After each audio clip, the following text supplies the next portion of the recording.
Hello everyone and welcome back to another Strategoi video. It's once again your hosts Jonas and Ryan here. We're doing a GHB video while we're eagerly awaiting the indexes, Ryan, and all the other goodies that are coming our way next week. But before we get into that, we have a big announcement to make. Neither of us getting married, so that's not it. But it's almost equally as good, right, Ryan? Because we got to 3K subscribers yesterday, so congrats to us, woohoo!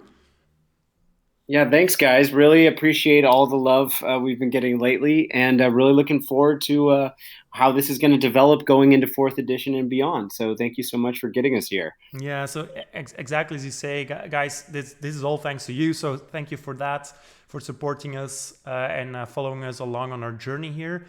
Ryan and I are working on plans to celebrate it with a couple of videos, so keep an eye out for that in the coming weeks.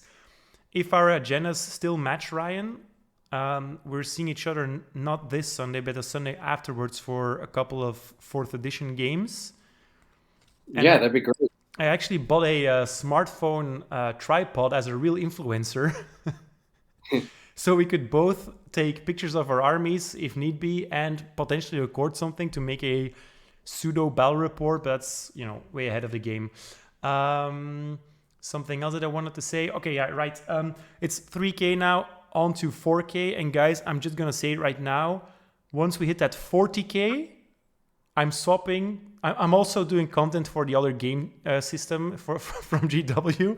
I'm doing 40K content. So if you're eagerly awaiting that, get all your friends on here to reach that 40K subscribers Wow. Okay. by next edition, That might take a while. Okay, on to the General's Handbook, Ryan. Let's do it. Let's quickly look at what we're going to talk about here today, because we're not talking about the entire GHB, Ryan. We're talking about seasonal rules. So for this edition, that's Honor Guard. We're looking at the battle tactics and what you need to win your games, because just based on the battle tactics, we can kind of gauge what units are important for that. And I also include a little preview to a part 2, let's call it that, which would be the battle plan breakdowns. I'll get to that in, at the end of the video, obviously. So shall we dive right in, Ryan? Let's do it. Okay. So, oh yeah, of course, this one first. So before we get into the actual content of the GHB, I just wanted to include this slide for all of you who are not in the know. Is that a thing that you say? In the know, yeah. Just in the know. Okay, that was a little bit scaven of me. So where are you getting this GHB? I either get it from the core box, or you get it in the classic spiral bound book that you would get separately. What's in the book then? Obviously, all the core and advanced rules. We'll talk about the seasonal rules here. You get 12 battle plans. You get the rules for updated spells. And Ryan, we're still not in the clear whether these rules for the endless spells would also be included in the core books, right? You were talking about that to me last weekend. I mean, we've seen people open the box. I don't think they're in there. So my guess is you either have to buy the book, which is the greedy move, or you have to. They'll just make it part of the PDF that they're going to send out next week for all the rules. Yeah, which is what I'm hoping for. Yeah, I imagine that'll be the case. And then there's going to be the tournament organizers pack as well, which is only for a couple of you that wanted to organize tournaments, obviously. But let's take a look at the seasonal rules for 24-25. So you might have picked up on this, or you've heard a lot about this, and then we're gonna skim right over this pretty quickly. But you're gonna have to select your Honor Guard, and that's a once per game ability that you do in your deployment phase after you're done deploying all of your units. Both players pick a friendly unit from their general's regiment, but it cannot be your actual general. So it could be a unit that's in his regiment to be the Honor Guard. Now, you could also pick a unit that's in reserve, which is kind of cool. And if you're, wondering like what order are we picking our units in, the player that started the deployment, so that deployed the first units, also picks his Honor Guard first. So it's not the player that finished their deployment, but just started their deployment first. And then once you've picked that Honor Guard, you can give it one of the 3 abilities that I've summed up below, which is either Special Assignment, Priority Target, or Bodyguard. Anything you want to mention here, Ryan, before we move on? No, let's go for it. Okay, so looking at the 3 abilities here, I made some room on the slides with some fancy PowerPoint animations. You can still see the rules from Honor Guard here in the right top corner. But then for the 3 abilities that you could give to your Honor Guard, at least one of them, for special assignment, it's by far the longest explanation, but probably the clearest and easiest. So you pick a weapon ability, and that weapon ability gets applied to all of the melee weapons, I think, but it says guard weapons, so maybe just all weapons. It's yeah, it's only on the charge, right? Yeah, only in the charge, and I think it's all weapons. I think I just completely copied this from the GHB, so I'll check it out later. Yeah. Yeah. And you basically give it -1 rend versus a specific kind of keyword. So you give it anti-infantry or anti-cavalry or anti-monster, war beast or war machine or beast, but not hero, as you might have noticed. So that's one of the keywords that's missing here. But against all of the other things, you get an extra rend only when they charge. Oh, okay, so it will be on melee weapons, Ryan, because it's in the charge phase. Yeah, and it says melee on the sheet. Yeah. Okay. Right, so all of your melee weapons, that's interesting, get +1 rend or an extra point of rend when you've charged. Now, this is excluding companion weapons. All in all, quite a good ability, but not as good as the next one, depending on how your opponent's list is gonna have been built. Ryan, if it's okay with you, I'll just go over these, and then we'll go along and dive into these separately. Okay? Sure. All right. So then we've got priority target. Now this is one that's kind of been popular in the small amount of battle reports that we've seen. I think it's gonna be popular at the start when people are not prepared for it, but it'll kind of die down a little bit once people start taking against it. But you once again, you pick your Honor Guard, obviously, and that Honor Guard gets to add +1 to hit and wound rolls for all attacks. This is something that I did check, so both ranged and melee, made by the Honor Guard that target any units in the enemy general's regiment. So that's their general, first of all, and then all of the up to 4 units that's in that regiment. Now, obviously, you could see that there's some anti-tech here by not putting a lot of units in your own general's regiment, but we'll get to that in a minute. And then you've got Bodyguard. Bodyguard is a rule that we've seen on Warcom. It's kind of complicated-ish. It has 2 conditions, and I feel like it would have been fine with even 1 condition. So you subtract 1 from the attack characteristic of enemy units, melee weapons, while they are in combat with your general, but only if both of the following statements are true. The Honor Guard is wholly within 6 inches of your general. Note, they don't have to be in combat with the same unit that your general is. They don't actually even have to be in combat. They just have to be wholly within 6. And the Honor Guard did not charge this turn. So that's basically telling the story that you've got these units that are walling off your general, sort of, and protecting him from harm. Though it doesn't necessarily have to play out that way, because you could easily deploy your Bodyguard, Honor Guard behind your general and still get this bonus, which is a little bit weird, but here we are. So yeah, Ryan, after skimming over these with my explanation here, what are your thoughts on all of these abilities? Well, my favorite thing is that you don't have to pick it in your list, is that you get to pick it on the fly after you've not only seen your opponent's list, but also what they've put on the table, how they deployed, where they're sitting and everything. Mm-hmm. So I feel like that's really nice. Yeah.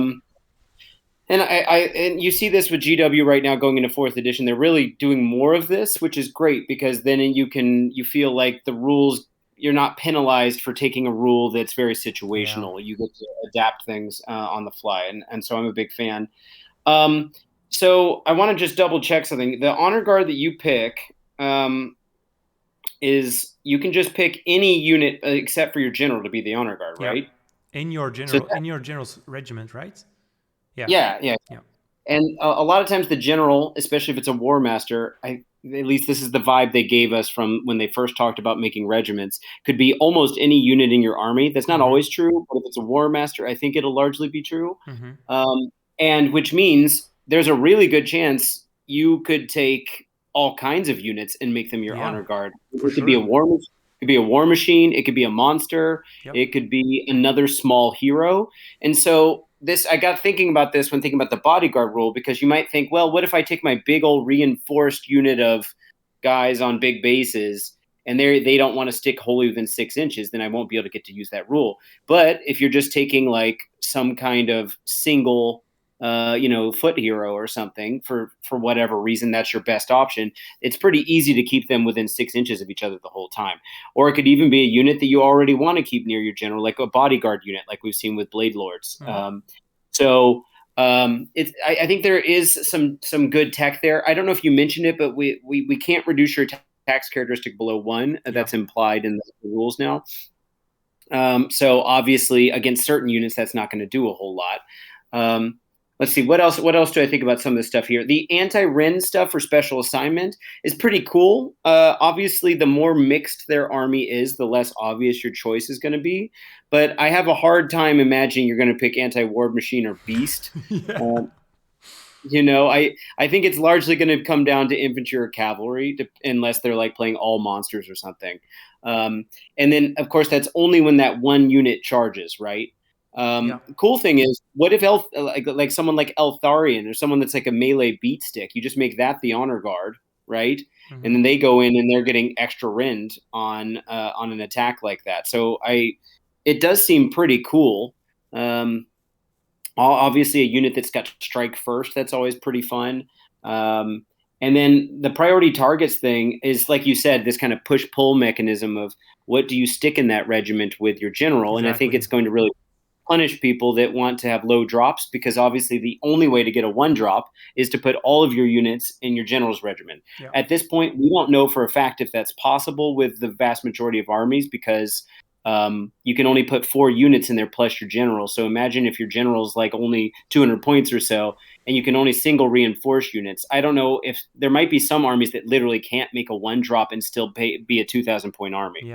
We don't know that for sure. So I don't know. I'm curious.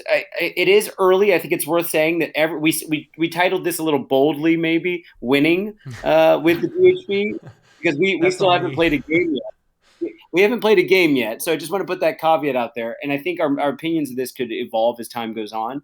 But if I'm thinking out loud, I'm curious to see how the drops situation works, how list building, how many things can fit into each regiment, how popular it becomes to deny priority target. And then we do know that one of the battle tactics is killing a unit in that regiment. So, if it's the general, you're like, cool, let me get rid of the general. Now, remember, the general doesn't do all the stuff the general used to do, like getting that extra CP per battle round that we used to get for having your general on the board. That's gone. Yeah, no command traits. You can put it on a different hero. And so when we talked about putting your units in reserve, and you could still pick a unit that's in reserve, that there's no penalty for having everyone in reserve like there used to be, except of course that you can't trigger abilities for those units that need to trigger before they drop down. Like they can't do it from reserve. But other than that, I don't think there's any real penalty that like we used to see. So put your general up in reserve. It's fine if you need to keep them alive, or all kinds of other things. So. And I don't know if losing your general in a game really has as much of an impact as it used to thus far. Have you seen anything to indicate that? No.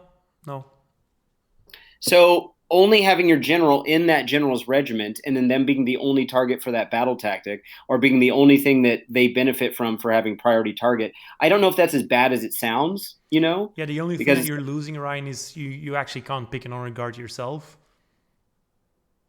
Oh, true. Okay, yeah, because the general can't be an honor guard. Okay, so what I'm thinking is gonna happen, and I might be wrong because, as you said, it's early days, but I could see if priority target becomes too big a thing, and obviously you've got that battle tactic as well, and we'll mention that in a bit. But there's less battle tactics now, so denying your opponent 1 battle tactic is kind of crucial. But I could see the game evolving to a point where you just have the general and 1 really strong unit that you're gonna have a specific role for in mind. For example, you're planning on giving them priority targets. If your opponent also has good units or has units in his own regiment, or if not, you give him bodyguard or special assignment or something. But I could easily see, let's say, 4 Storm Grey Guard, for example, be in your general's regiment, and that's it, because they're hard to shift. They'll easily take special assignment or priority target with pleasure, and they'll benefit from that as well.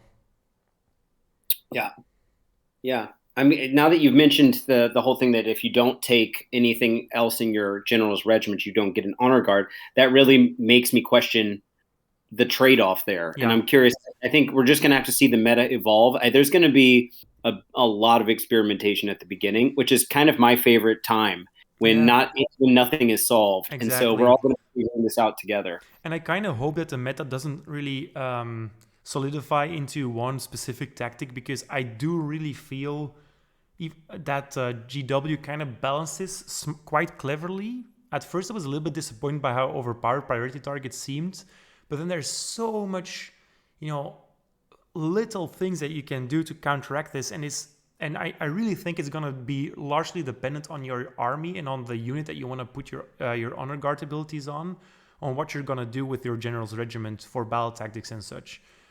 Because let's say that that you have one big shooty unit and you put priority target on them, that's massively juicy, because you're gonna get value from the get-go, as long as your opponent has his own general's regiment units, obviously. But if he doesn't, then you're like, well, I picked this shooty unit to be my priority target, or I wanted to be the priority target buff piece. But now I got to choose something else, and special assignment is kind of weird on shooting units, so you're stuck then with bodyguard, and maybe that's not your whole plan. But there's still, there's interaction. I think that's really cool. Yeah, definitely.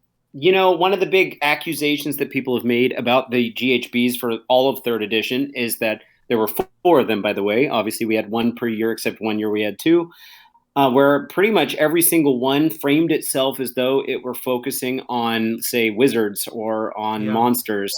And then it turned out to be like the opposite was kind of the stronger build. Do you think this is kind of moving in the right direction away from that?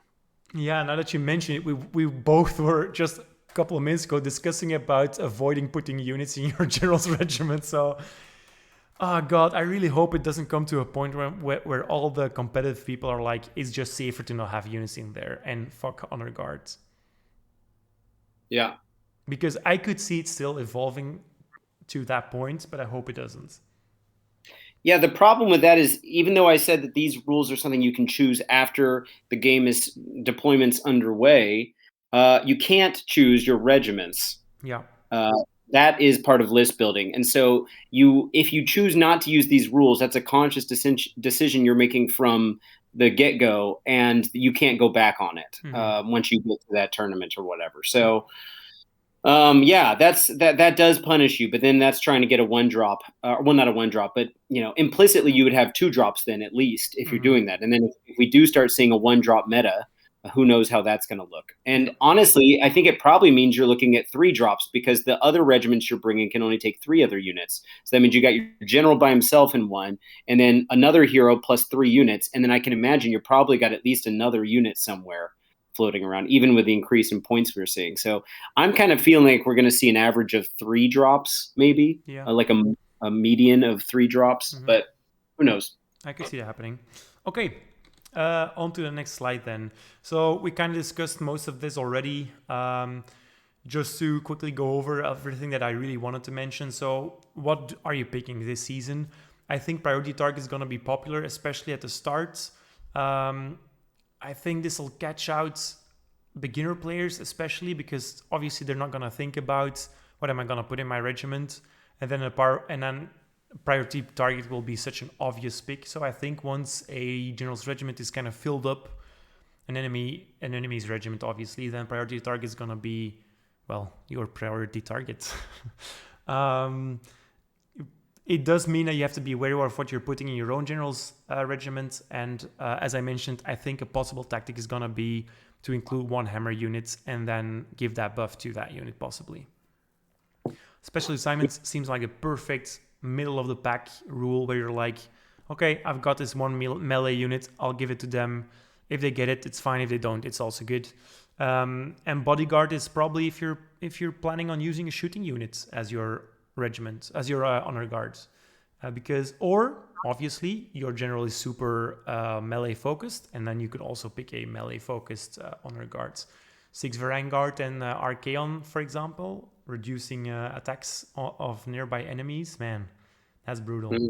Yeah, the only definitely. thing that I really don't like about it is it kind of punishes you for being proactive, because you need to have been charged, or at least your honor guard cannot have been charged. Thus, usually your general cannot have charged because he needs to be wholly within 6 inches, and that's something that I really don't like. If it was just wholly within 6 inches, I think this would have been a much higher pick for me. But as it stands right now, it's probably my least favorite pick. Yeah.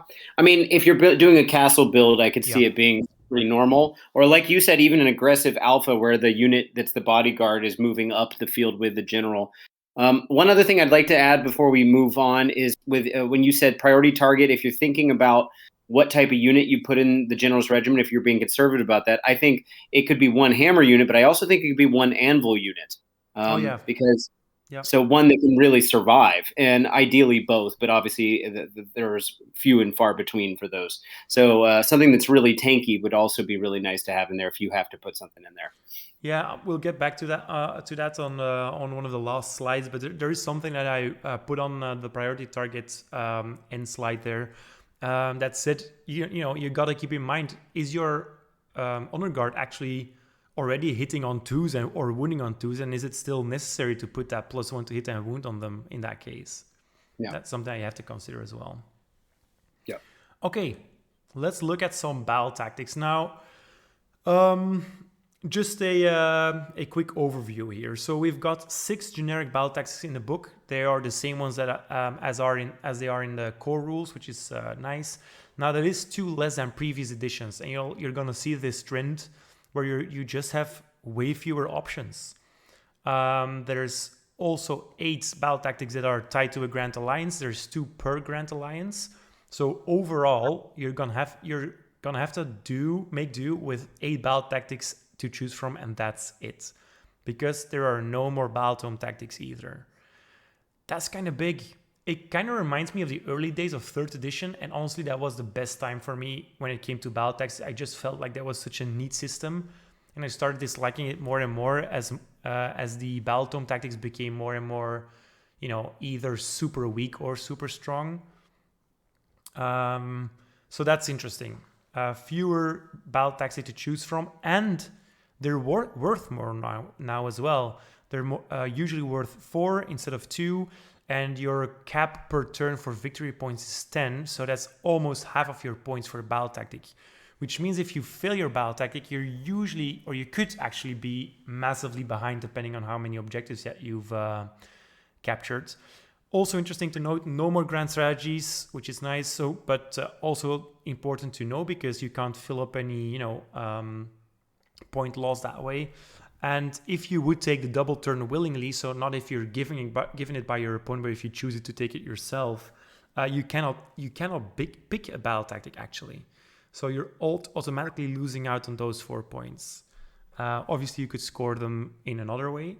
There are missions or battle plans where you can score 10 points with just a mission, I think, or maybe 8 max, something like that. But losing 4 is pretty big. Anything you want to mention here, Ryan, before we look at all of them separately? Yeah, there's a couple things that I'm not 100% on the same page with. Okay. One is 6 does sound like less battle tactics, but when you add in the 2 Grand Alliance ones, then we're up to the normal amount that's been in every GHB, except once they FAQ'd the new Nullstone Adornment one into the last one. But kind of like you implied, it's just as though all battle tome battle tactics went away. So we're just left with the core ones, which, like you were kind of implying, is what the state was like at the beginning of 3rd edition. Mm-hmm. So I find that totally fine. But the bigger point is, I would argue that battle tactics at being at 4 points instead of 2 is actually a difference. The average mission in third edition was hold 1, hold 2, hold more, which meant you got 3 points max for your primaries, and then 2 points for your battle tactic, which was a steady 40%. Now, like you pointed out, we've capped it at 10. Every single mission can only get 6 non-battle tactic points, period.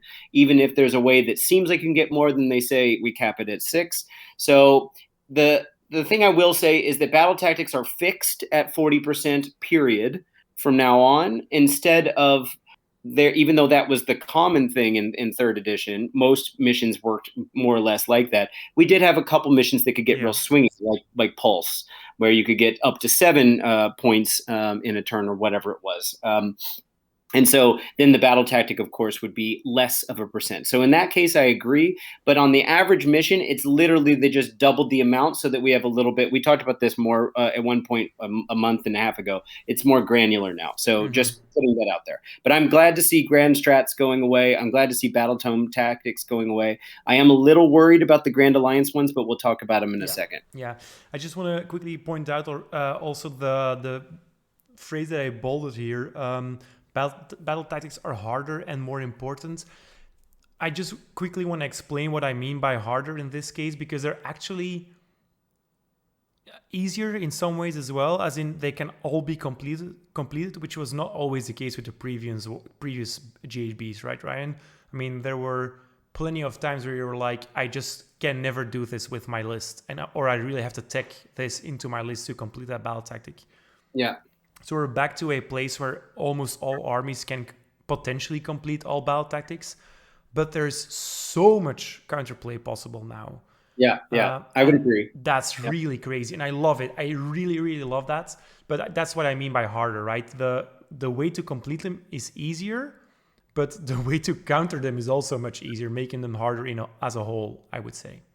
Yeah, so maybe shortly put, you have better access to the tactics with all lists, but there's more tricks to also turn them off. Yeah, that's perfect. Okay, so we're gonna look at all of them separately, and as I did with the previous GHBs reviews, we're gonna look at first the battle tactic itself, and then I put some bullet points below it of things I want to talk about. But Ryan, obviously, feel free to add some stuff if you're feeling like it. So these are the 6 generic ones that we're getting. So the first one is, I screwed up the layout there. The first one is do not waver. You complete this tactic at the end of your turn if 2 or more friendly units fought this turn and no friendly units were destroyed. So quickly summarizing this, you need to fight with at least 2 units, but you don't have to pick those units, and no friendly units can be destroyed at the end of the turn. But again, that doesn't necessarily mean that they need to be the same units. It's just no units can be destroyed.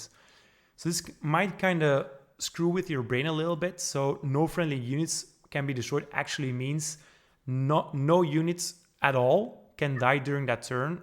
But that also means not from shooting, not from magic, not from anything else. And that might kind of be mixed up in your head if you focus on that fighting this turn as well, right? So I think for this one specifically, Ryan, we're gonna want to choose a turn when we're fighting weak or weakened units, so we can at least kill them without getting too much retaliation back towards us. What are you thinking about this one? Yeah, this is definitely favoring tankier units that don't mind throwing a fight around and aren't worried about being wiped out. Like you were saying, a magical intervention or a covering fire might be able to turn this thing off. Yeah, countercharge as well, actually. Yeah, sure. I mean, well, getting being able to put a unit in somewhere you don't want it to be. Obviously, you're one of those free units to fight. And then fighting, remember, is the keyword for combat. It's not that this isn't for you, but just for someone out there, that shooting does not count as fighting, right? So, Anyway, but I like that you pointed out, I think, an important thing. There's two different types of battle tactics. There's the type where you actually have to actively pick something at the beginning of the battle tactic, like, say, this objective or this terrain piece or this unit that has to do something. And then there's the kind that just checks for a condition to be met at the end of the turn, but it could be with any number of units. And this is one of those where you have more freedom to, let's say you fail a charge with the like, if it had been a tactic that said you had to pick two specific units and one of them fails to charge, well, you're screwed. This does not say that. So if you have some redundancy where you can send in like 4 units and 2 of them fail, then you still got a chance to get this one off. So this one's a little more forgiving. Yeah. Yeah. Also marginally easier with a bodyguard's honor guard probably, because you're reducing the effectiveness of your opponent's units, so you'll most likely not get a destroyed unit yourself, but you're gonna have an easier time fighting without retaliation. Overall, I think this one will seem obvious when to pick it, but then the times where it's gonna be obvious, where you're probably gonna be fighting with 2 units or more, that's usually also a time where your own units are in grave danger already, right? So I think this one is going to be very risky at times. Yeah, I think a lot of these are going to be risky, though. Definitely, definitely. Okay, take their lands. Pick a terrain feature wholly or partially within an enemy territory, but wholly outside of your own territory. You complete this tactic if you control that terrain feature at the end of the turn. This is a battle tactic that we're familiar with if you've played 3rd edition. It's one that I really enjoyed, actually. Just to quickly let you guys know, if you're not in the know, controlling is actually done the same way as you would with objectives. So in 4th edition, that means you have to be in combat range, so within 3 inches of an objective, or in this case, a terrain feature. And you're counting the models that are in range with it. And if you have more models than your opponent, you're in control of that terrain feature. Now, the only difference with objectives is that objectives stay in your control, obviously, but terrain does not. So if you move out of the control range, so out of those 3 inches, you're losing the control of that terrain feature again. This is pretty doable if you're looking at some of the pre-made battlefield setups that we've seen so far. Usually they're balanced enough to have some terrain pieces that are actually targetable for this. And interesting to note, it could also be faction terrain. And teleports make this battle tactic much easier. As someone who played a lot of Sylvaneth at the start of 3rd edition, I really enjoyed doing this battle tactic with my my 3 Revenants. Anything you want to add, Ryan? The thing about faction terrain is interesting. I wonder if there's a rule that says you can't attack your own faction terrain, because say that they chose your terrain since it's outside of their territory, and then they're like, well, screw it, I need to win this by denying a 4-point battle tactic, then I'll just fight my own faction terrain instead of fighting a unit. That could be a thing. It's gonna be a war scroll now, so you can't attack your own war scrolls, right? Yeah, I don't know what the core rules say about that, but because I don't know if it counts as a unit in your army. I don't know what the wording is on that. Does, right? Could be. Yeah, I don't know. But anyway, that's an interesting interaction. If it is possible that you could somehow, like, let's say you had an area of effect mortal wounds thing that did mortal wounds to everything around it. Who knows? I could see you being like, well, I might want to destroy it, but that's a niche case in any case. Yeah. This sounds interesting. Of course, you can't walk away from it, like you said. You got to keep contesting it. You could walk away with it. This is one that you could have already been holding. Mm-hmm. So you don't. It doesn't say a terrain feature that you used to not hold, and now you need to go grab it. It could be one you already were holding. You just got to make sure you still have someone within 3 inches of it by the end of the turn. And again, you don't have to pick your unit to capture it. You can just pick a terrain feature. The risk being here, if you're picking a big terrain feature, for example, with the way redeploy works now and how the fact that countercharge is a thing, there's gonna be a lot of ways where your opponent can still move units or models at least within 3 inches. So you have to keep in mind where you're dropping off your models, just to make sure your opponent's not gonna get a cheeky unit into range and then outcap you on that terrain feature. Yeah. Which this is just another time to mention that I think CPUs might start becoming more tactically saved for these kinds of turning off battle tactics than all out defensing. You know what I mean? Yeah, definitely don't go throwing around your CPs on magical intervention and Overwatch, what's it called now? Covering fire. Because I do think, as you mentioned, movement commands are gonna be key to deny your opponent battle tactics. Yeah, definitely. On to Slay the Entourage then. So pick a unit in the enemy general's regiment. So this is the one you talked about, Ryan, previously. You complete this tactic if that unit is destroyed this turn. Once again, as we mentioned before, this punishes players for having units in their general's regiment, which is kind of a bummer. Though if you want to enjoy the Honor Guard rules, you're going to have to at least have one unit in that regiment. Now, say your opponent doesn't have any units in the general's regiment, he at least needs to have a general. So there's always going to be one unit in it, and that's going to be the general at least. So worst case scenario, you're going to have to kill the general, which used to be a battle tactic in the previous GHB anyway. Well, or in one of the previous GHBs.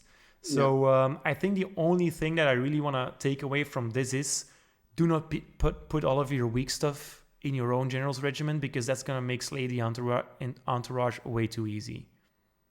Yeah. Don't put squeeze into it. Yeah. And this also punishes you for accidentally having killed the general early, because there's only one general. So if they have a regiment that's only the general, and then for tactical reasons you needed to take them out as some kind of like centerpiece or something that was adding a lot of power pair value, then you just denied yourself a battle tactic. So there could be, like, if they have a kamikaze type, I'm imagining like let's say the Gordrak on a Maw Crusher. He sends that in. It's going to War Master. There's a good chance it's going to be the general. You kill it, and then oops, there goes a battle tactic. Yep. So, yeah. Okay, we've got attack on two fronts as well. This is quite texty. You complete this tactic at the end of your turn. If you control two or more objectives that you did not control at the start of your turn, and at least one of those objectives was controlled by your opponent at the start of the turn. So this is quite an interesting one. I really like this one, Ryan, because there's some planning ahead to do, and I always love that. So you need to control two objectives, but only one of them needs to be controlled by your opponent, but neither of them could have been controlled by you previously. That actually means you could just as easily take one of your own objectives in your own side of the battlefield, but it just means you cannot have it controlled once you pick this battle tactic. So that means that when you're planning ahead, you could actually leave one of your objectives in your home field open just to easily pick this once you have an opportunity to also outcap your opponent on one of their objectives. So that's kind of cool. It reminds me of that mission. What's it called, Ryan? Where you usually want to avoid putting your units on your own stuff because you start generating resources, draining, melting ice water or something. Limited. Oh yeah, I know what you're talking. The one with siphoning. It's still in the battle plan, right? Yeah. Limited resources, maybe. Yeah, limited resource, something like that. It's the one that you and Nick really showed me. Yeah. The power of not putting all of your capturing all of your objectives during the deployment phase. Or maybe that's not limited. Anyway, it's yes. Yeah, it's not limited resource, but it's something with ice water and Nexus collapse, maybe. Yeah. I don't know. Yeah. Anyway, yes. No. Keep in mind though, this might seem like a turn 2 kind of battle tactic where you're like, okay, I'm taking the second turn in the first battle round. My opponent has something capped in the middle. I'm taking that as well. I think there's gonna be a battle tactic is gonna be replied in kind, if you know what I mean. Like if you do attack on two fronts, early, I think your opponent's gonna try to do that right afterwards and early as well. And I feel like this one is really a battle tactic can really escalate a battle quite quickly, because it's gonna move your battle into combat more easily. So you have to be wary of that before you dedicate your resources to this one. Yeah, and keep in mind, a lot of missions aren't going to have necessarily two objectives that are even available. Like the Vice, if it reduces down to one objective, well, you can't do this anymore.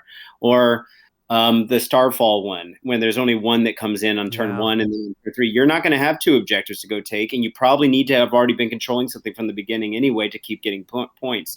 So, yeah, so this really depends on where the field is in terms of objectives. Now, if you're on the mission that has 8, then obviously you've got more options. But The fewer the objectives, the harder this becomes. Yeah, exactly. Okay, then we've got the classic turn one battle tactic. There's always one. This edition is Seize the Center. You complete this tactic at the end of your turn if 2 or more friendly units are within 3 inches of the center of the battlefield and are not in combat. So this is something that you will usually see when you're taking the first turn of the first battle round. You just inch up 2 units right within 3 inches of the center of the battlefield. You leave them there. They're not in combat usually. That's it. You've got your battle tactic. I think it's going to be real hard to complete if you're not taking the first turn. Because at that point, your units are going to be in range of a counter charge. And counter charge is going to mess you up real quickly with this one. Yeah. So please, guys, if you're new and you're taking this battle tactic and you're thinking, why not? I'll just move up my army. Don't move it up too far. Don't give your opponent a chance to get you with a counter charge. So be careful with that.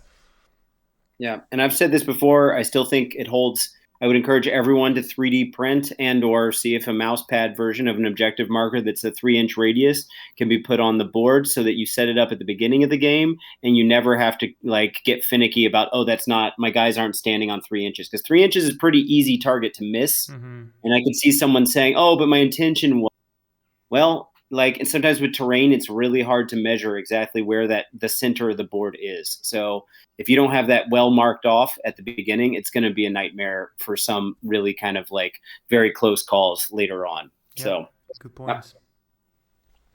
Okay, now we've got a reiteration sort of a classic take their flanks. So surround and destroy-esque. You complete this tactic at the end of your turn if you have at least one friendly unit wholly within 6 inches of each short battlefield edge. None of those units are wholly within friendly territory, and none of those units were set up this turn.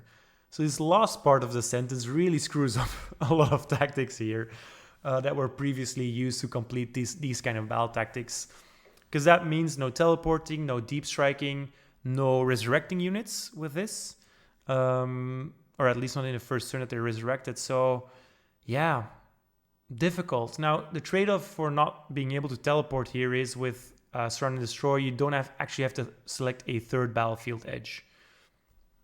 Though usually it was your own too, so it wasn't that difficult. But that kind of means, Ryan, that just bring your teleporting stuff is not enough anymore. You really need those fast units, right? Because teleporting units could take their lands, but they could obviously also do see the center, but not take their flanks. Yeah, obviously you would just need to set it up a turn in advance, like a lot of deep striking armies have to do. Yeah. You wouldn't, because like in any case, if a deep strike unit falls in, there usually couldn't have been a unit that had to have. Yeah, like Surround and Destroy, you had to say which units it was, and that's my point. You had to pick the units. But in any case, one other thing that's kind of interesting, and you might have mentioned this, but I guess not. Battle for the Passes are one mission that more or less has deployment zones that are set up the long distance of the table. And the wording is 2 short units. It's not the sides. Yeah. So that means one of them is easy because it's on your side of the board, but the other one is all the way across the other side of the board. If you want to be on the short, because we're usually thinking of the board as being the long ways are on your, like, you're on the long front. That's where you're standing. Well, I don't think you would be able to do that battle tactic because none of those units can be wholly within in your territory. So if you're playing the mission in a long. No. The mission. I know what you're saying, but there's a gap on your side. Okay.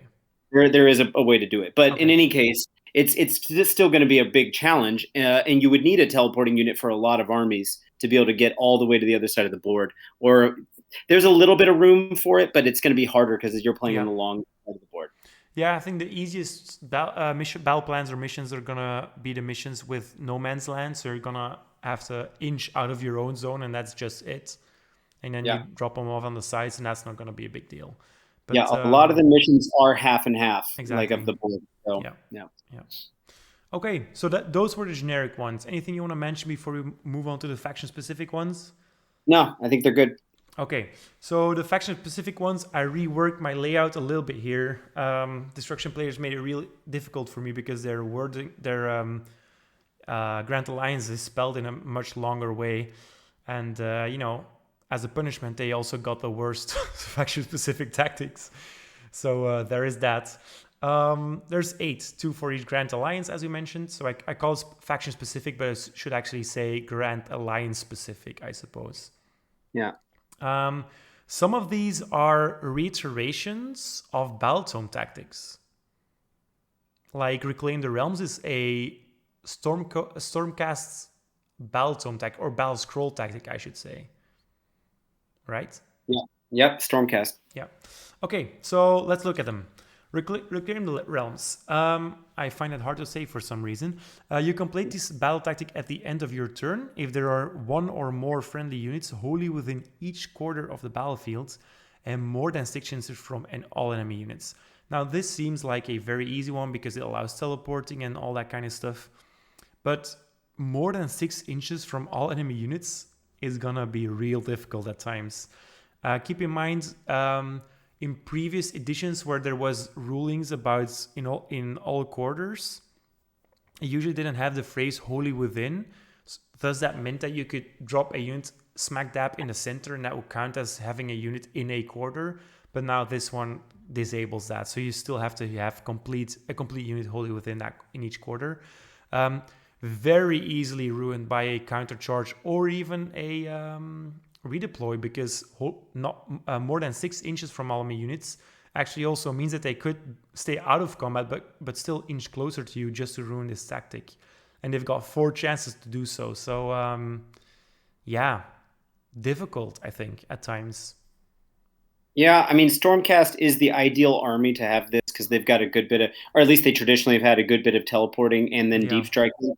And I should add, good shooting. And that means that you can still have your unit do something while still being outside of threat range for getting this turned off. Yeah. So outside of 6 inches is not always a punishment. But there's plenty of order armies that are going to have a hard time with this. Fire Slayers seems like a particularly brutal one because they need to go in combat. Yeah. So, but anyway, we'll have to see based off of how movement shenanigan-y the rest of the stuff is. But remember, a lot of the fast cav got 2 inches pulled off of their movement characteristics. So, for Ideneth, I think this is a really juicy one because you've got the teleporting spell first of all, but this really flows, pun intended, into the take their flanks battle tactic afterwards, right? If you just drop your runes in the corners, sure, your opponent's gonna have to engage them at some point, and they'll move to the corners maybe to do so. But you usually have some maneuverability left over to be wholly within 6 inches of a small battlefield edge as a follow-up battle tactic. So I think this is kind of a 1-2 punch sort of thing for some armies. Well, yeah, Ideneth, especially considering they want to wait till turn 3 to attack anyway. So, yeah. Then we've got Slay the Tyrants. You complete this tactic at the end of your turn if an enemy hero was slain this turn by a combat attack made by a friendly unit. So interesting to note, you don't actually have to select anything here. You don't have to select a hero. You don't have to select a friendly unit. It's just make sure a hero is dead and that he has died from combat attacks by one of your units or made by one of your units. So just keep in mind, combat abilities wouldn't necessarily trigger this. So it has to be a combat attack, but not a rampaging combat or mortal wounds that you're doing after you're fought or something like that. It has to be a combat attack. So that is the only caveat here. Other than that, quite a straightforward and clean battle tactic, I feel.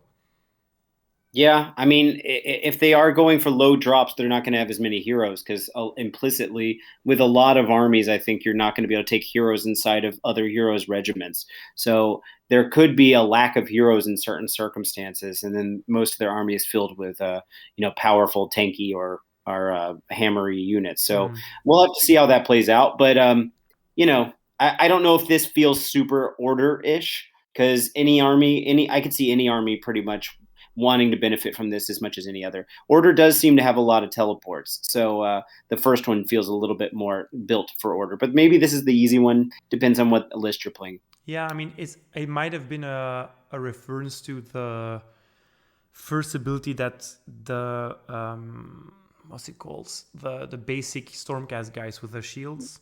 Liberators lay low the Yeah, Tyrants. it might have Yeah, been a reference to that. sure. Who knows? The other ones, I have to say, are more in theme of their Grand Alliance, I do feel. I Yeah. think the Order ones are the most generic ones. That could have easily have been for a different faction as well. Yeah. Okay, on to the Chaos ones then. Offering of Carnage. You complete this tactic at the end of your turn if 2 or more enemy units were destroyed this turn. Once again, could be any 2 units, and they can, this is kind of cool, they can be killed by any means. They just have to die. So magic, shooting, melee, power through, whatever you want to do. It's all on the table. Very important to keep in mind though that once your opponent has ways to defensively buff his own units, like spells from magical intervention or all defense, it might not be easy to kill 2 enemy units, because sometimes a unit can be surprisingly tanky if they get some defensible buffs stacked on them. So keep that in mind. It's probably best to do this when you've engaged on multiple fronts, and preferably even more than 2 fronts maybe, or at least more than 2 of your units versus 2 of their units, for example. Other than that, I quite like this one. It's cool.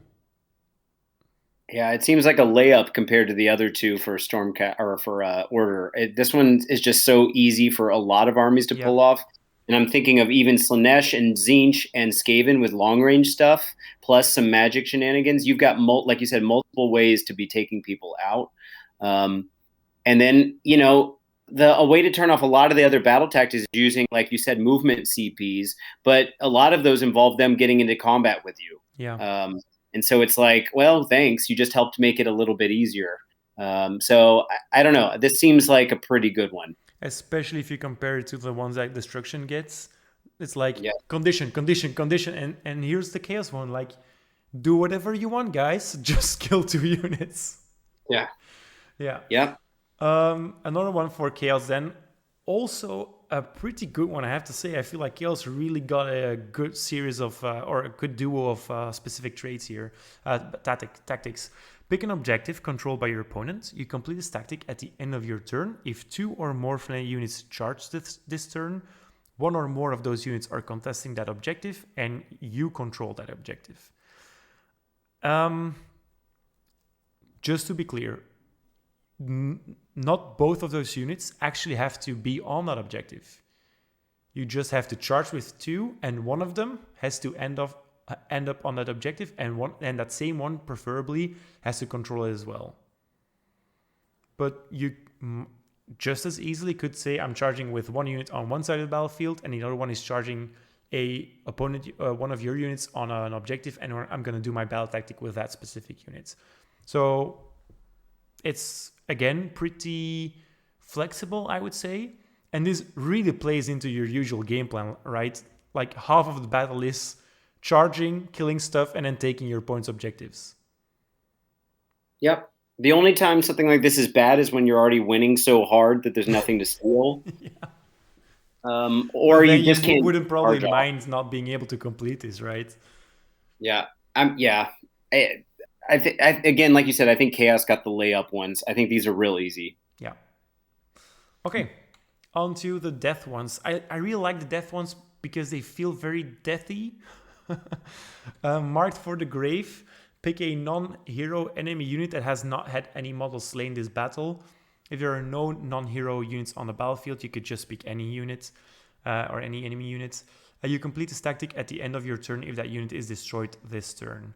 So a little bit like Offering of Carnage, but instead of taking 2 units, you actually need to pick 1 specific unit. And the caveat here is there can't have been any slain models to it. So I feel like this one is way more difficult, even though it's only 1 unit. Would you agree? Yeah, I mean, you think about what the actual death armies are. The good news is they're not really good at shooting, so the chances that they've removed something already from a unit before they go in is not very high. Mm-hmm. That said, they're also not necessarily, like you say here, units that are good at deleting something in one go. And so if you're just whittling the opponent down with a bunch of zombies or skeletons or something, you're probably not getting this battle tactic. So you need to kind of be a little bit more surgical with how you're removing things. Yeah. And that could be hard for some death armies, I think. Yeah, you're gonna, just to be sure you're getting this, you're gonna have to dedicate probably a couple of units to killing that one enemy unit. Yeah, and I don't know if your hordes are going to do it. I think this is going to be No. favoring your like you said, your more Yeah. killer units. Yeah, for sure. Now, interesting to note, you could also still pick single model count units like war machines or monsters. So that's also a thing. I can imagine killing a war machine outright. A monster probably not as easily, but that monster could actually have been wounded, Ryan. So that's an interesting thing to note. Fair enough. Yeah. So you could pick off a monster or even a war machine, like you're Yeah. saying, whittle it Yep. down a little bit. Okay. Inevitable demise then. You complete this tactic at the end of your turn if 2 or more friendly units are wholly within enemy territory and more than 9 inches away from all enemy units. And none of those units were set up this turn. I feel like that last one is really mean to death players because we're setting up so many units in a turn with our resurrections, or we used to at least. Yeah, this is a weird one because it seems easy, right? 2 units wholly within enemy territory, sure. But then more than 9 inches away with all of the movement shenanigans that we've seen in the current indexes, Ryan, I feel like this one might be very difficult versus certain armies. Yeah, I think this is worse than the Stormcasty one with having one in every quarter because your own Yeah. 2 quarters are easy. And this is basically still saying the 2 hard ones you've got to get. But instead of being outside of 6, you're outside of 9. And you can't have set up, so you can't teleport there. Mm-hmm. Or you can't deep strike with, like, say, was it the Vargeist? Well, that's not a deep strike, that's a teleport. But in any case, I think I think this is a pretty tough one. This might be one that you have to do later in the game when you're winning again, like when a Or unit's kind super of made early. away. Yeah, yeah. This one, I think Mark for the Grave is somehow easier, but honestly, I think right now I would say Chaos has the easiest one and Yeah. Death has the hardest one of the ones we've seen. Oh, cool. Okay, I would not agree with that last part, but I find it very interesting that you say that. Yeah, just quickly want to mention the obvious stuff here. So obviously, redeploys countercharge are going to wreck your day once again, especially because 9 inches doesn't actually mean avoid combat, so they could still inch into your 9-inch range without being in combat. So that's going to make it much easier. And if you're playing against something like, let's say, what are called Iron Jaws, they get their, or Skaven, they get their 3-inch move in enemy hero phase or in your own hero phase as well for Iron Jaws. Very easy to counteract this in that kind of way. So we've seen so many ways where people get to do movement shenanigans that I think this one's going to be real difficult unless you're playing with maybe 2 small chaff units on the sides of your battlefields. You're quickly moving them outside of your territory just to have them on the sides while your opponent is still fighting in the middle. And then you also use those same units to do the take their flanks maybe. I could see something like that happening if skeletons are still in pairs of or in units of 10 and they're super cheap. You put them on the sides and you do it that way, or bats would also be fine for this.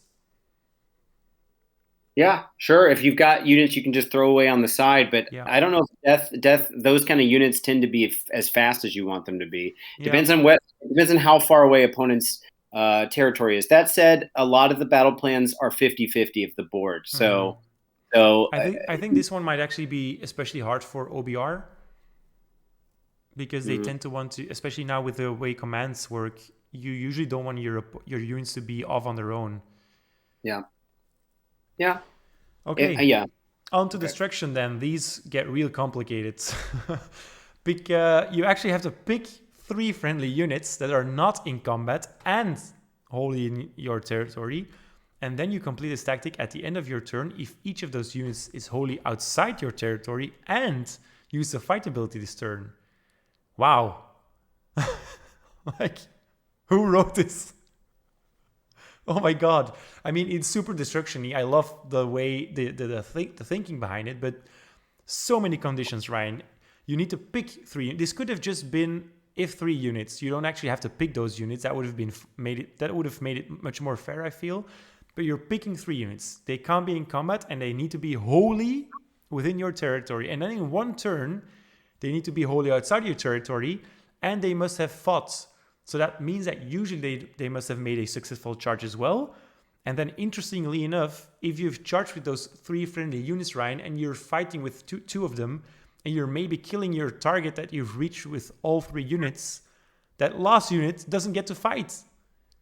Yeah. Because you've already killed your target, and then you've lost your battle tactic.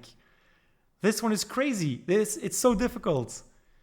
Yeah, so like let's throw some obvious things that your mind might go to if you're not thinking about what's changed. Iron Jaws, Mighty Destroyers is different. They're not moving like they used to. Smashing and Bashing is gone, so you don't get to attack and then have another unit attack right away. Let's see. Cruel Boys were never built for this. Running and charging is like the whole thing with being hungry for ogres got worse and they got slower. So getting out of your territory is going to be harder. The Gargants are on big old bases, and I just don't know. I mean, I think this one really asks for Kragnos to be in the list so that you're getting a 3d6 charge to guarantee you get over there. But like you say, the delete button is going to be a problem, especially if you're only focusing, like all of them are trying to charge the same couple of units.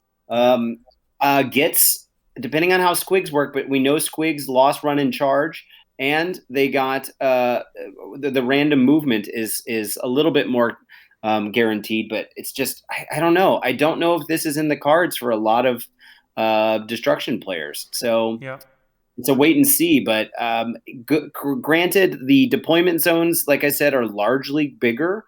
There's so being wholly within your territory is a little more forgiving. You could be pretty close to the line. Sure. And there's a lot less of the 11-inch deployment zone that has a no man's land that's pretty big in the middle. But that said, you got to get wholly across that line. And if your opponent knows you're doing this, they might try to set their stuff off so that you have to keep at least a toe in your own deployment zone. Yeah. And then you're screwed. This is going to be way easier in the later turns, Ryan. But then at that point, you're usually killing units more easily as well, and then you might be too late to fight with your third unit as well. I feel this would have been totally fair, Ryan, if it said pick 1 friendly unit and then all of the conditions. Sure. I mean, I think power through is the big kind of asterisk on this, because then a lot of destruction armies are going to have units that have a high characteristic that will have charge, because that's implicit almost in this ability. And then you pay that 1 CP to throw one of those units. Unfortunately, you can't do it with all 3 over the line, right? Because then you can power through and get into that territory. Yeah. And also, Big Pig does this too. At least the Hack and Crew one has a movement, so they're already in combat. No, you couldn't have done that in this because you had to not be in combat. Exactly. So I take that back. So, well, we'll have to see. Maybe the Mangler Squigs got something like it used to, where it can make. The thing is, all of the units that you're picking, Ryan, are fast, and that's what you need, because you need to move from your territory wholly inside your opponents, and of course you need to have made your charge and your fight ability and all that stuff. But then those big units those fast units are also usually the ones that kill stuff pretty easily. Yeah. So maybe you're killing. I mean, 3 units is so many. It seems mean. It seems really mean to pick 3 units. Pick 2 would have been fine, and pick 1 but would definitely also be. It would be as easy as Offering of Carnage, to be honest, if it says pick 1. Pick 1. Yeah, we'll have to see. Maybe we're wrong, but at this moment, I'm feeling this is pretty rough. Yeah. Okay, so the cunning approach. Pick an enemy unit that is in combat and a friendly unit that is not in combat. You complete this tactic at the end of your turn if that friendly unit was in combat with that enemy unit this turn, and that enemy unit was destroyed this turn. So that means that because it's a cunning approach, that you backstab someone, basically. Someone's already fighting, you join that fight and you kill that unit. Now, it doesn't mean that you have to kill that enemy unit with your picked friendly unit. It could have been killed by a different unit, but it still means that your own unit has to have joined that fight before that enemy unit dies, basically. This one really depends on how your previous turn went, like how did your opponent or you set up your previous turn. But at least there's very little counterplay to this. As long as there's an enemy unit in combat, there's usually no means of your opponent of getting out of this ability or this tactic, because no redeploys with that unit, no counter charges, and so on. So I do feel that once you see an opening for this, it's pretty easy to complete. That being said, usually it depends on your charge roll. And if you get counter charged by different units, so meaning you cannot charge, or by that point you have failed your own charge, obviously, or they redeploy between you and that target enemy units, then you're usually not getting in combat with that unit either. But yeah. Yeah, I don't know. Goonhammer was saying that this one was a relatively easy one. I guess it's a lot easier than the other one. Mm-hmm. Yeah, I don't know if I have any strong thoughts about it. The funny thing to me is that it's checking at the end of the turn if that friendly unit was in combat, because obviously the unit's gone now. So then that's a new status thing that you're checking. It's one thing to say, yeah, it's new. To say that you fought is a pretty binary thing. But I could definitely see a turn playing out where you forget to see if it was technically within 3 inches at any point in the turn. I don't know. Maybe I'm making too big of a deal out of this, but it's a new concept that you have to check for a thing that happened, whether it happened. You need to be aware of it while it, it was happening. I don't know. Yeah. Maybe I'm making. No, I understand what you mean, because most of these tactics you can check at the end, and you could still check whether it's still true. And this one is something that you can't prove anymore once that unit is dead. Yeah. That's what you're saying, right? Now, remember, you mentioned this, but the pile-in, obviously they can't pile in combat entirely with the unit, and you just checks that you were ever in combat with it. Yeah. So once you complete a charge in range, that would be fine. Or you charge a different unit and you get in range with your pile-in, that could also be fine. Yeah. Or... would that work? No, that would not work. I was gonna say maybe with power through, but then that unit would have already been dead, so that wouldn't work. Yeah. Overall, we're gonna look at the tools to win here. We'll quickly talk about the honor guards, and then we'll do our final thoughts about the battle tactics as well, Ryan. So a lot of the honor guard stuff we already mentioned. I feel like picking units in your general's regiment is going to dictate the game sometimes. Deciding whether you want to put a unit in there or not, what unit you're going to put in there, and what specific honor guard ability you're aiming for is interesting.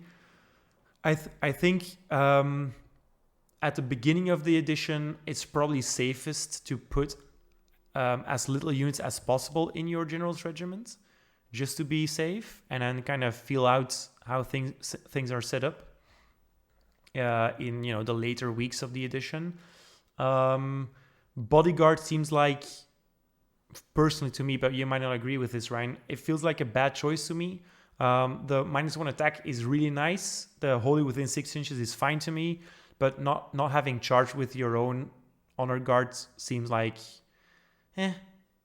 in some situations a little bit annoying. And special assignment seems to me, again, like the strongest one, but then there's things to consider, like can their hit and wounds actually still be buffed beyond the 2+ that they might already have. They also will become prime targets for your enemy's special assignment, because if you're giving honor guard, if you're making someone your honor guard, that also means that a unit's eligible to become the special assignment, as in the target for that special assignment. And there is some counterplay to keep in mind here. If you're picking your big ass melee units to be your special assignment unit, your opponent gets to pick a strong ranged unit to be their special assignment units, they're gonna be able to target yours more effectively before you can actually reach them usually. So I feel like if you get Cruel Boys, their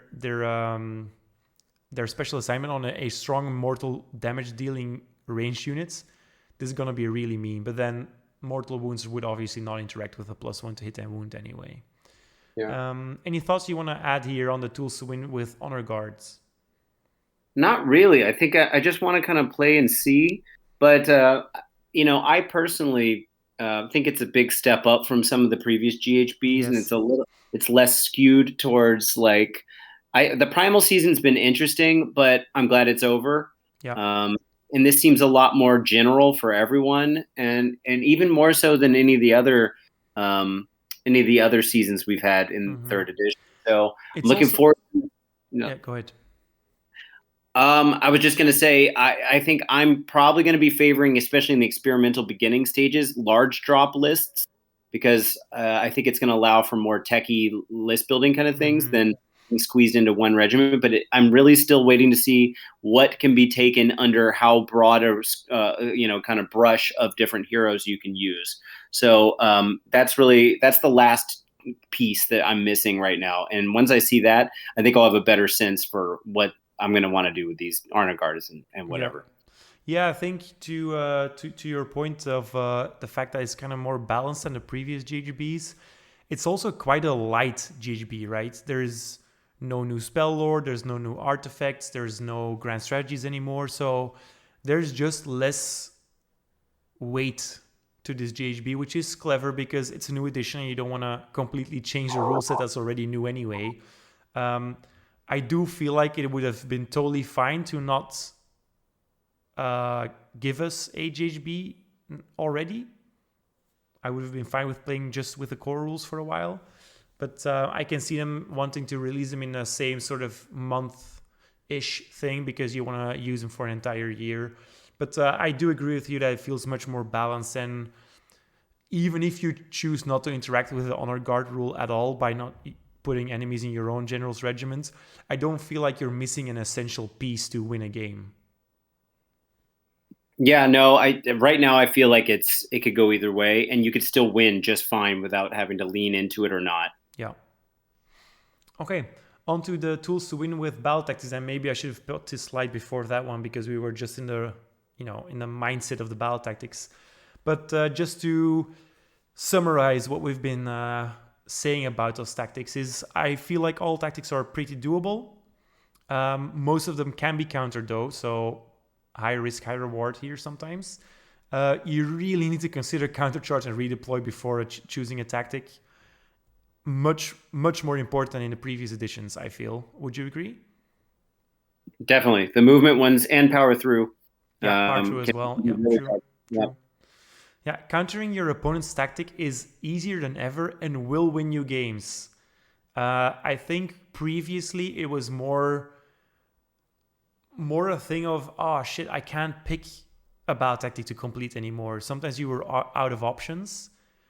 Now I think it's gonna be, I could pick all of these tactics, but I could also see all of them going wrong because of my opponents. And I think there's gonna be a whole thing this edition, which I kind of like actually. It's cool.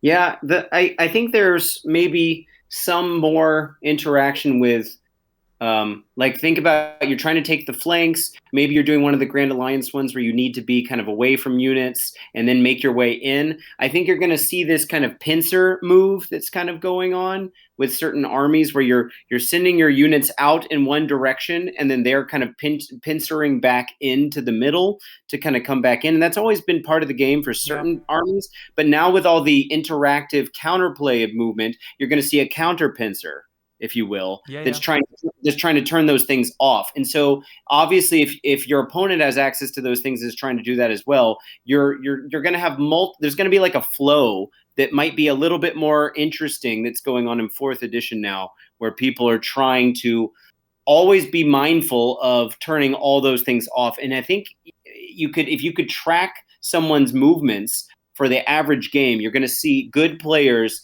having a lot of kind of a predictable flow that's reactive to what the other person's doing. And then maybe you develop a kind of counter where you're trying to have a backup redundancy option for another unit that can go do this to counteract the counter pincering that's going on, if you will. Yep. I think it's going to get quite techie for a lot of really competitive players. Mm-hmm. Fully agree. On to what unit should you bring then? I've never made one of these videos where I didn't, hype up fast units. they are more important than ever because there's a lot of stuff now that kind of says you cannot be set up. So teleporting is not always your solution to a problem. Teleporting units also don't necessarily count as fast units anymore in my mind now, because they just cannot do all the stuff that a fast unit would be able to do. You also definitely need kill units because you need to kill stuff. A lot of Grand Alliance factions refer to killing something. There's a couple of them in the generic ones as well. And then any unit that gives you any techie movement shenanigans is a unit that you're going to have to consider. Anything that gives you teleports, like the VAR guys that you mentioned when we did the review.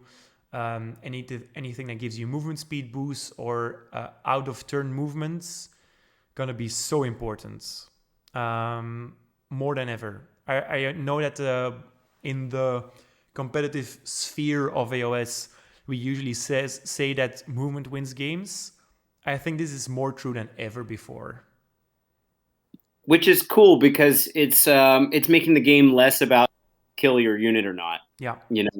And it takes a lot of the pressure off of how good is my unit actually at killing things, and more about, can I also think about getting around? Like, I think this takes Radikar the Beast's movement that he gets to do to another level. It does the same thing for the Skaven trick that lets you move. There's lots of cool stuff that's going to be going on. Khorne still being able to do some version of murder lusting. The Auric War Clan, Iron Jaw's ability, the new version of Mighty Destroyers, I guess. It's a lot of tech that's going to be built in here that has nothing to do with your actual output and more to do with smart conservation of CPs and awareness of where your opponent wants to go. More chess-like, I think. Yeah. It's super early to tell, obviously, but I do feel like Skaven came to mind for me as an army that really seems poised to make the most out of these battle tactics stuff, because not only the Chaos ones are pretty easy, but just the generic ones are all battle tactics that fit into their plan with their Nahals and their 3 Colossus ahead. And I do feel the same about IDK, about Ideneth. I know you weren't super hyped about them, more so because you wanted to see like a glow up maybe, or some shifting around on their identity, I suppose. But I feel like all the battle tactics kind of want you to do what Ideneth already does anyway. Like slowing down at the start and then getting into it afterwards. As you say, moving on the sides first and then moving to the middle for the big brawl with the pincer movements. That's something that I feel like IDK is going to be real good at. Same for Skaven, actually. You know who you're ignoring that you might be doing out of bias, but is KO. Okay. KO's movement got even better, I think, in a certain sense. And I think they work very well for taking out an enemy hero or being in 6 inches outside of your opponent on 4 different corners and still getting to do what they want to do. Mm-hmm. So, whatever you say about Ideneth, I think KO's got it even better. We'll have to wait and see what happens with Sylvaneth. I've tried to ignore the KO problem for a couple of weeks now, Ryan, because when we first reviewed their index, I was kind of okay with how it looked. But the more I think about how their units are going to play, the more I think like, oh my God, they're going to make so many casualties in the beginners group of AOS with all the redeploy stuff and all that jazz. I mean, even in a veteran group, this redeploying with your frigate and then deploying your unit completely backwards or behind that frigate and thus disabling a charge altogether is gonna screw up so many battle tactics. Yeah. Oh, yeah. It's gonna be terrible.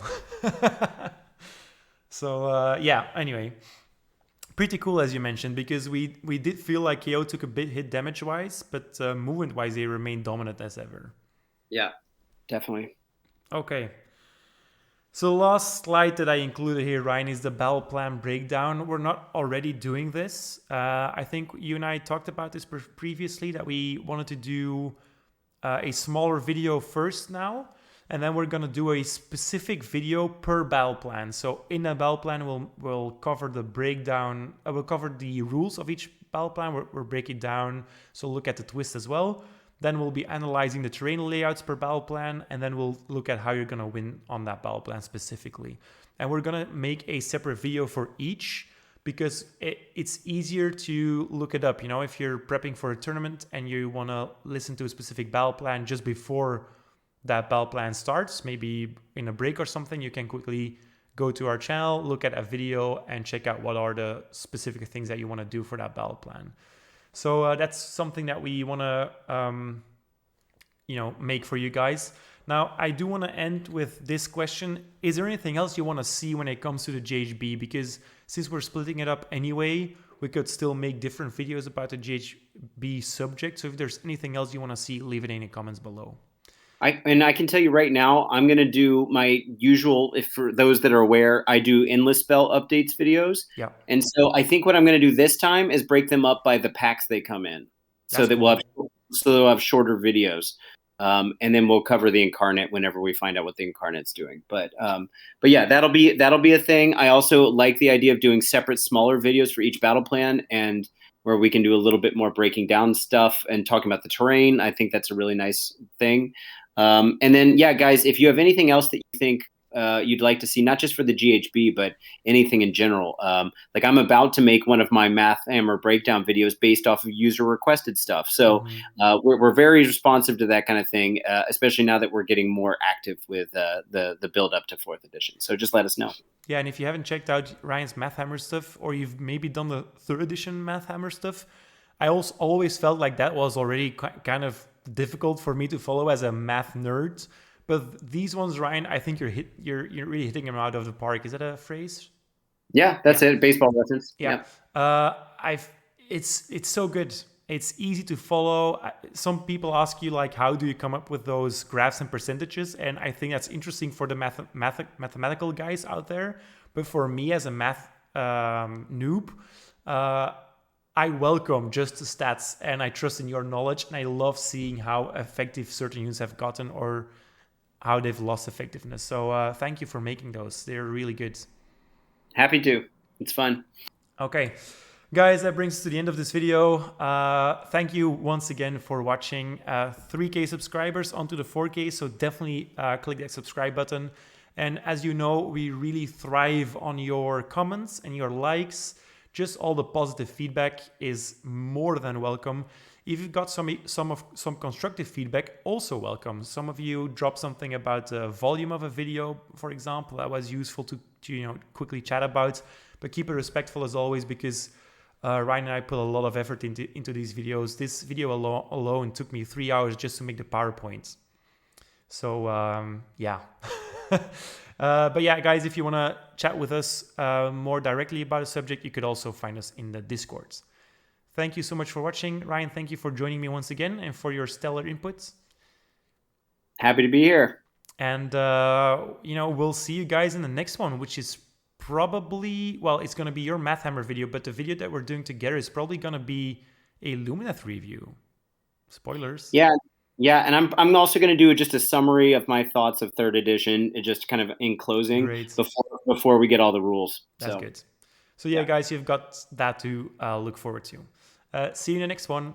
Bye-bye.